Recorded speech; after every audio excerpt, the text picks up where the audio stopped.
سوال ہے، امام نے مغرب میں سری قرات شروع کی، لقمہ دینے پر جہری قرات کی، کیا ایسی صورت میں سجدہ سہو واجب ہے؟ امام صاحب بھولے سے مغرب کی دوسری رکعت کو تیسری رکعت سمجھ کر پڑھنے لگے سری میں، مقتدی نے لقمہ دیا، امام کو یاد آ گیا تو کیا امام پر سجدہ سہو واجب ہے؟ اس سوال کا مطلب یہ ہے کہ مغرب میں جہراً بلند آواز سے پڑھنا پڑتا ہے، لیکن امام نے بلند آواز سے قرات نہیں کی، کسی نے لقمہ دے دیا تو پھر فوراً اس نے بلند آواز سے قرات شروع کی، ایسی صورت میں سجدہ سہو واجب ہے یا نہیں ہے؟ اور اگلا سوال کا حصہ یہ ہے کہ مغرب کی دوسری رکعت کو اس نے تیسری رکعت سمجھ لیا اور آہستہ سے قرات کرنے لگا، مقتدی نے لقمہ دیا تو پھر امام کو یاد آیا اور اس نے جہراً قرات شروع کر دی، تو کیا امام پر سجدہ سہو واجب ہے؟ یعنی ان دونوں صورتوں میں امام پر سجدہ سہو واجب ہے یا نہیں ہے؟ تو جواب یہ ہے کہ ہاں، امام پر سجدہ سہو واجب ہے، لیکن اگر امام نے سجدہ سہو نہیں کیا اور بس ویسے ہی نماز پوری کر لی تو اس کی نماز تو ہو گئی لیکن ثواب کے اعتبار سے ناقص ہوگی۔ جواب یہ ہے کہ ان دونوں صورتوں میں سجدہ سہو واجب ہے، لیکن اگر اس نے سجدہ سہو نہیں کیا اور ویسے ہی نماز مکمل کر لی تو اس کی نماز ہو گئی لیکن ثواب کے اعتبار سے وہ ناقص ہے۔ سوال ہے، نماز پڑھانے کے بعد وضو کے بارے میں شک ہو جانا۔ امام کو نماز پڑھانے کے بعد اس بات کا شک ہوا کہ اس کا وضو تھا یا نہیں تھا، اور کبھی یہ گمان ہو کہ میرا وضو تھا، پھر تھوڑی دیر بعد یہ گمان ہو کہ میرا وضو نہیں تھا، تو اس صورت میں امام کو کیا کرنا چاہیے؟ آپ اس سوال کا جواب دلیل کے ساتھ دیں۔ خلاصہ سوال کا یہ ہے کہ نماز پڑھا لی، اس کے بعد شک ہوا کہ وضو تھا یا نہیں تھا، تو اب کیا کرے؟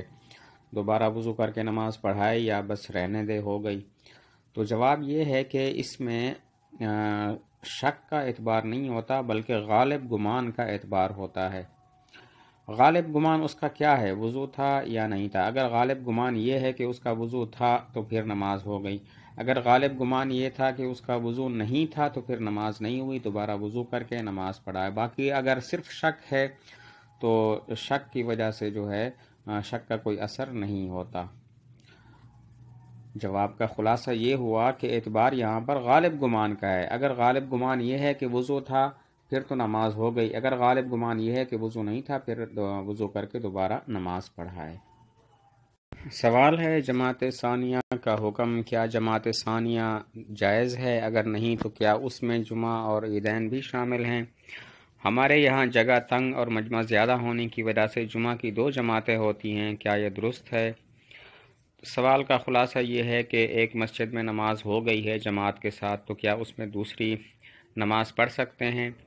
اور اس میں جمعہ اور عیدین بھی شامل ہیں، یعنی جمعہ اور عید کی نماز دوبارہ پڑھ سکتے ہیں اسی جگہ میں؟ اور پوچھ رہے ہیں کہ ہمارے ہاں جگہ تنگ ہے، مجمع زیادہ ہے، تو 2 دفعہ جمعہ کی جماعت ہوتی ہے۔ جواب یہ ہے کہ ایک مرتبہ جماعت ہو جائے تو دوسری مرتبہ اسی مسجد میں جماعت کے ساتھ نماز پڑھنا مکروہ ہے۔ چاہیے کہ جو لوگ جماعت سے رہ گئے ہیں وہ کسی دوسری مسجد میں چلے جائیں جہاں جماعت سے نماز ملنے کی امید ہو، اور اگر امید نہ ہو یا وہاں بھی نماز ہو گئی ہو تو پھر یہ صورت ہے کہ کسی خالی میدان میں، کسی خالی جگہ میں جماعت کے ساتھ نماز پڑھ لیں، جہاں امام کے علاوہ 3 لوگ ہوں کم از کم جماعت کے لیے، اور ایسی جگہ دوسری جماعت کر سکتے ہیں جہاں پر عام اجازت ہو، رکاوٹ کوئی نہ ہو۔ سوال ہے، جہری نماز میں سری قرات کرنا۔ زید نے نماز عشاء پڑھائی اور دوسری رکعت کے قیام میں اس نے غلطی سے اولاً سری قرات کی، پھر یاد آنے پر سورہ فاتحہ سے جہری قرات کی، تو اب اس پر سجدہ سہو واجب ہے یا نہیں؟ نیز یہ بھی بتا دیں کس نماز میں جہری میں کتنی مقدار سری قرات کرنے سے سجدہ سہو واجب ہوگا؟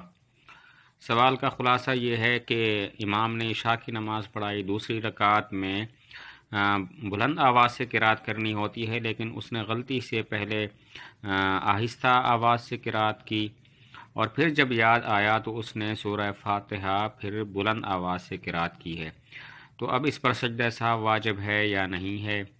اگر سجدہ سہو واجب ہے تو کتنی مقدار آہستہ پڑھنے سے سجدہ سہو واجب ہوگا؟ تو جواب یہ ہے کہ سجدہ سہو واجب ہے، لیکن اتنی مقدار سجدہ سہو واجب ہوگا، اتنی مقدار پڑھنے پر کہ جتنی مقدار سے نماز صحیح ہو جاتی ہے، یعنی کہ کم از کم 3 چھوٹی آیتیں یا ایک بڑی آیت، جیسے انا اعطیناک الکوثر 3 چھوٹی آیتوں پر مشتمل صورت ہے، تو اتنی مقدار یعنی 3 چھوٹی آیتیں اس نے اگر سرن پڑھ لی، آہستہ پڑھ لی، یا ایک بڑی آیت آہستہ پڑھ لی اس نماز میں کہ جس میں بلند آواز سے پڑھنا ضروری ہوتا ہے، تو ایسی صورت میں سجدہ سہو واجب ہو جائے گا۔